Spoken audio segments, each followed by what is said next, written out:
de nous regarder de partout à République démocratique du Congo et dans la diaspora. Merci de votre fidélité à notre chaîne. Chers téléspectateurs, l'Union africaine exhorte au transfert rapide de l'équipement de la SADC pour contrer les terroristes du M23 qui sécurisent l'Est de la République démocratique du Congo. C'est lundi 11 mars 2024. Il faut savoir que le Conseil de paix et de sécurité de l'Union africaine UIA a appelé à un transfert accéléré de l'équipement de la communauté de développement de l'Afrique australe, SADC, à sa mission à RDC, SAMI RDC, pour lutter contre les terroristes du M23, qui est l'armée rwandaise. Chers internautes, il faut savoir que lors de sa 1203e réunion du 4 mars 2024, la CPS a adopté une résolution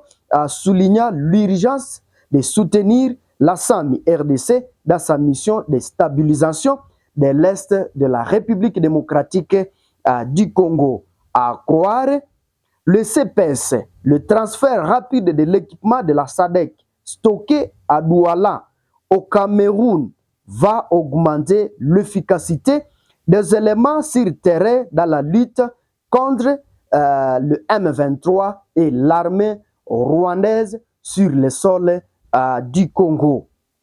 Il faut savoir que le CPS salue par ailleurs les efforts déployés par les troupes de l'Afrique du Sud, du Malawi et de la Tanzanie dans le cadre de cette mission. Mais aussi à cause de leur sacrifice, environ des soldats sud-africains ont payé le prix de leur vie le 14 février 2024. Chers internautes de la chaîne de télévision Léonjo Léo, il faut savoir que les sources du ministère sud-africain de la Défense et de la mission de la SADC à RDC. D'autre part, le CPS lance un appel à la Commission de l'Union africaine et à la SADC de définir les modalités de l'appui à apporter à la SAMI RDC et à lui à fournir des mises à jour de façon régulière. Mais également, chers internautes de la chaîne de télévision Léonjo Léo, il faut savoir que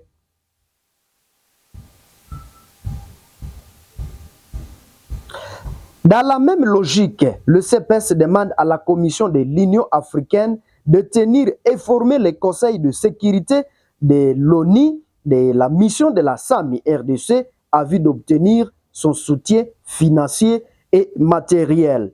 Dans le même communiqué, le CPS a également condamné fermement les attaques du terroriste du M23 sur le sol congolais et l'implication du Rwanda.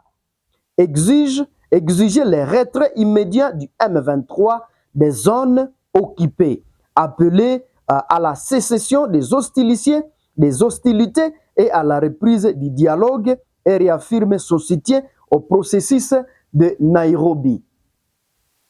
Le déploiement de la force de la SADC dans l'Est de la République démocratique du Congo est toujours mal perçu par le dirigeant rwandais. Dans une lettre adressée à Moussa Faki Mahamba, président de la Commission de l'Union africaine, le 3 mars dernier, le Rwanda s'indigna que les forces de la SADC ne s'attaquent qu'au M23 et épargnent les FDLR. Selon le dirigeant rwandais, il serait mieux de privilégier des voies diplomatiques et pacifiques pour résoudre cette crise. Voie que le pays de Paul Kagame a du mal à suivre. Après plusieurs violations des accords de Luanda et de Nairobi, notamment par l'occupation de certains territoires congolais par l'armée rwandaise, et causa plusieurs morts et plusieurs déplacés dont les conditions de vie se dégradent chaque jour.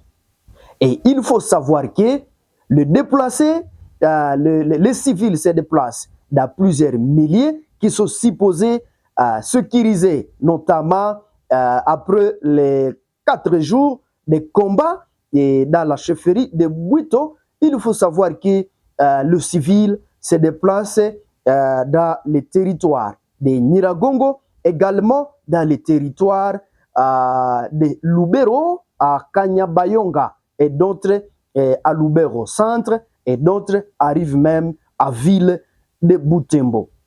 Chers internautes de la chaîne de télévision, merci de nous avoir regardés et merci d'aimer et donner-nous votre commentaire par rapport à l'actualité et par rapport à ce que l'Union africaine exhorte au transfert rapide de l'équipement de la SADC pour contrer les terroristes du M23.